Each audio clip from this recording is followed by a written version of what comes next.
Presidente, vereadoras Ana e Flávia, nobres pares,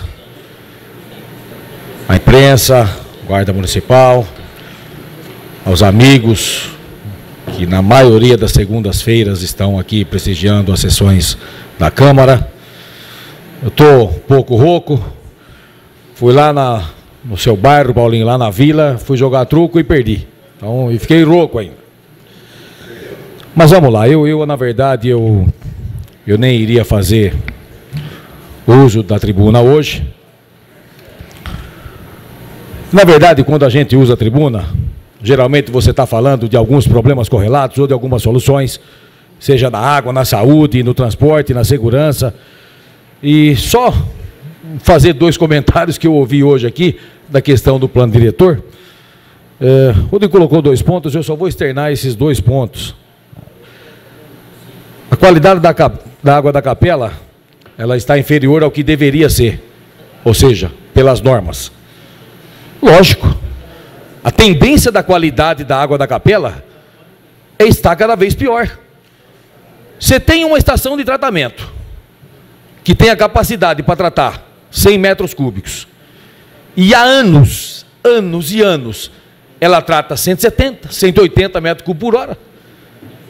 É óbvio que a tendência dos filtros é piorar, é sair água ruim para a população do bairro da Capela. Não tenham dúvida disso.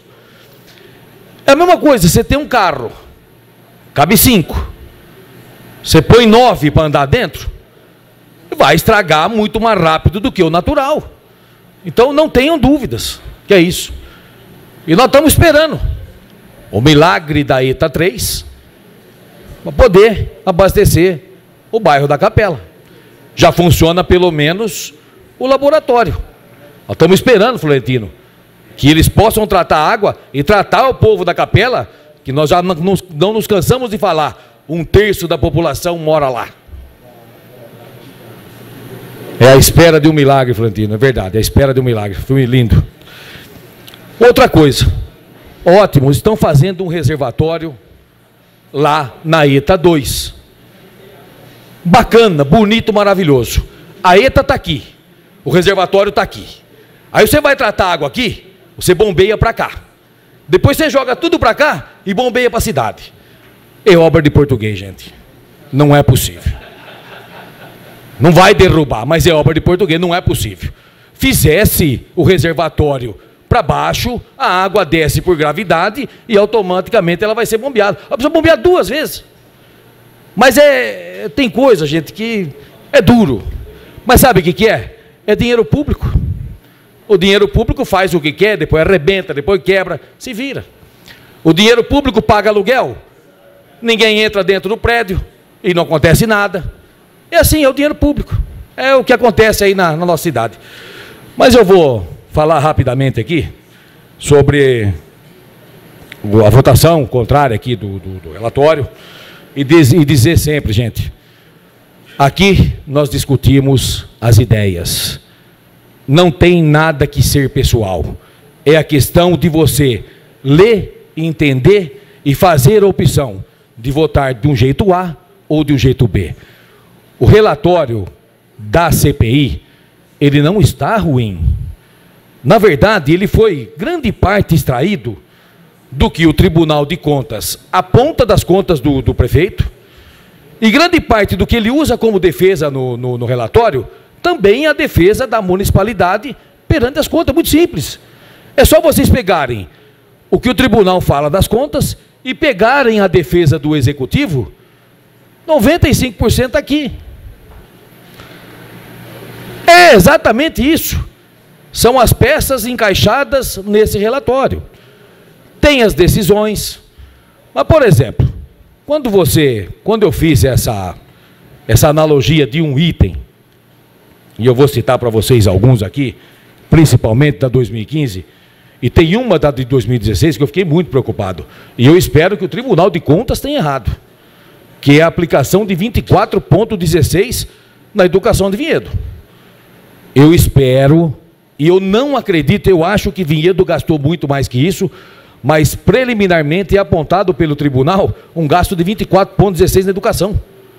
Então eu espero que o Tribunal de Contas esteja errado. Eu acho que se a prefeitura, acho que demonstrou com a tela, apontou e deve estar sendo aí retificado esse gasto.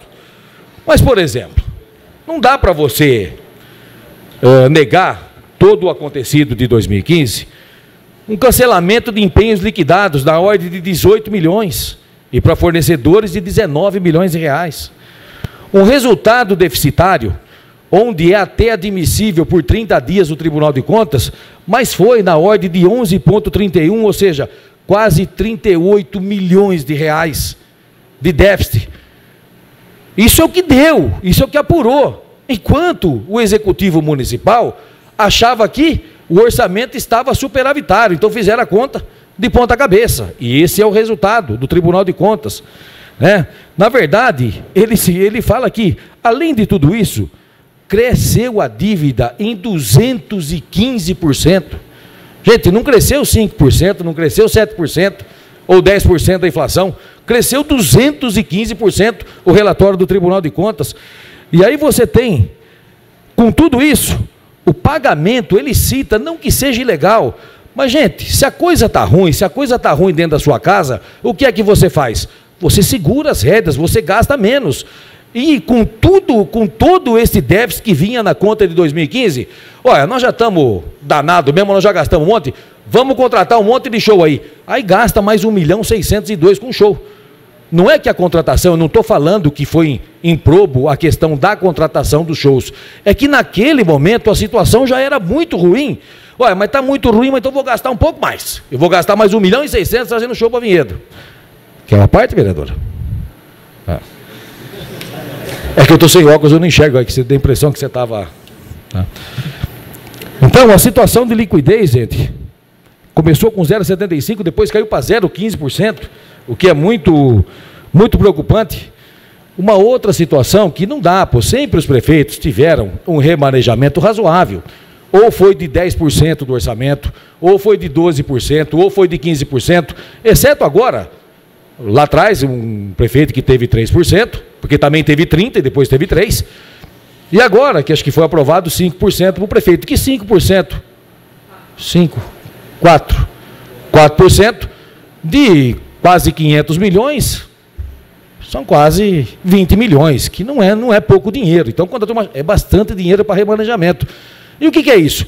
Esses 4% é para fazer o que ele quiser. Para ele fazer o que ele quiser. Qualquer outra coisa que ele tenha do orçamento, manda um projeto para a Câmara. Você acha que a Câmara vai negar uma suplementação de folha salarial, a construção de casas para a população, a construção de asfalto do nosso município? É claro que não. Então, muitas vezes, vem que se não tem remanejamento, que os vereadores são inimigos do prefeito. Pelo contrário, qualquer projeto de envergadura que seja bom para o povo vinhedense, quem é que daqui vai ter coragem de votar contra? Então, não é assim que se faz política, medindo forças com voto ou sem voto. Um determinado momento, o prefeito teve 10 votos a favor. Hoje, talvez não tenha mais, mas talvez pelas atitudes do passado, da maneira que administrou, talvez por isso esteja passando um pouco apertado. Infelizmente, isso na política acontece. É diferente de você nascer palmeirense ou nascer corintiano. Você vai lá ganhando ou perdendo. Mas na política, você olha para as coisas que são boas e para as coisas que são ruins. E quando está ruim, a coisa descamba, né? Infelizmente acontece isso. Ou não coisas boas ou ruins. Ou aquilo que é correto e aquilo que é errado. Eu acho que seria a melhor maneira de expressão. E quando eu falo para vocês, o relatório ele foi exaustivo, tem várias páginas. Por exemplo, eu estava em dúvida com relação ao parcelamento do FGTS e do INSS. É um prazo curto, são só 240 meses. É pouca coisa, 20 anos. Então, mas como é que pode você usar o dinheiro que entrou no cofre público, e aí você gastou a revelia, você deixou de pagar os impostos, mas espera um pouquinho, agora eu vou... Aí você compromete por 240 meses, ou seja, 20 anos. 5 mandatos dos próximos prefeitos terão que arcar com a dívida da atual gestão. Aí eu pergunto para vocês, Isso é justo? Será que é justo fazer isso? Ou ele deveria, pelo menos, ter o compromisso de, na sua gestão, ao término da sua gestão, pagar essa dívida? Esse não seria o correto? Eu fiz a dívida, eu pago ao longo dos meus 4 anos aqui, eu vou pagar essa dívida. Não. É permitido por lei? É. Então, 240 meses, ou seja, 20 anos, alguém vai pagar a dívida que foi feita desse mandato. E aí são várias coisas que são apontadas aqui. Eu espero que realmente em 2016 o relatório esteja errado, né? Mas, gente, aí nós temos que também sair um pouco da parte política e ver um pouquinho a parte técnica, né? O próprio relatório, como falei aqui na defesa, por que votaria contrato? O próprio relatório da própria comissão. A prefeitura ainda destaca que a arrecadação de 2016 foi a superior a 2015, joia, porém não suficiente para cobrir déficits advindos das quedas anteriores. A frustração da arrecadação de 2014 e 2015, somadas, perfizeram uma perda acumulada de 36 milhões.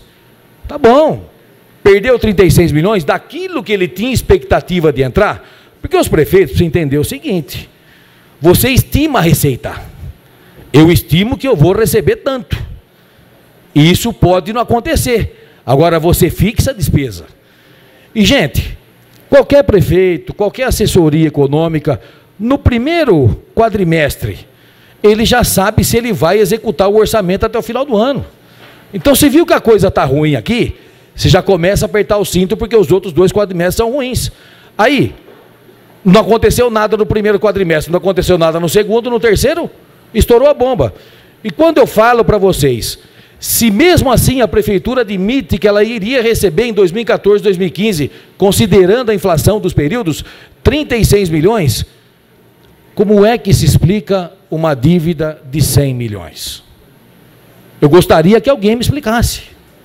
Se eu deixei de crescer 36 milhões, como é que eu posso ter gastado 100 milhões de reais? Não, nós temos que respeitar a cada voto, a cada opinião, a cada fala. Mas eu não posso omitir de falar os dados reais para a população de Vinhedo. É o mínimo que nós temos que fazer nessa tribuna. Então, meu tempo está acabando, eu vou tomar uma aguinha. Boa noite a todos.